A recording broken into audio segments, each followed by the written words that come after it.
Really, it came down to this for me. Every program talks about the culture. They talk about what it takes to be successful at a high level. And I was part of a program starting that freshman year that had been successful and had a great team culture and had a great coach. But clearly I wasn't bought in. And it's funny the things that you remember. And I had this day, and not many people have a day that they can point to that can say, like, my life changed this day for sure. But early on, my sophomore year, after I survived that really impressive freshman year, I remember sitting in practice early on.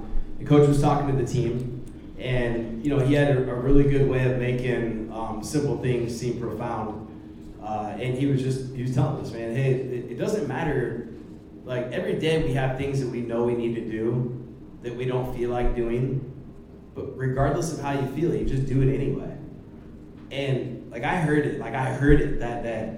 And trust me, he had said it multiple times before, but that day I was paying attention, and it sunk in. And it was crazy because I can remember now looking back, so that same year I lived off campus, and I can remember this so vividly, sitting in my living room. I had this old hand-me-down brown couch in our living room, and sitting there. It's 9:30 in the morning, and that was supposed to be when I got my extra workout in.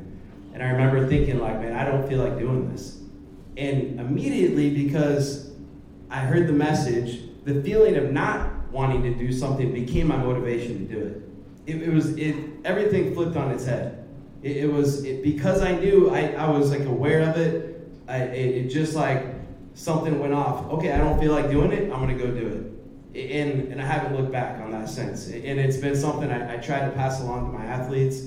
And really what it comes down to is stop paying attention to your feelings and pay attention to what you know you're supposed to do. And man, is that a simple message? 100%. But it's not easy to do. It's hard. But that was a game changer for me, and it's been a game changer ever since. And yeah, man. So that's the difference between, hey, you want to take a jump, you want to go from maybe being fourth in the JV conference to being third in the country. Stop doing what you feel like doing and do what you're supposed to do.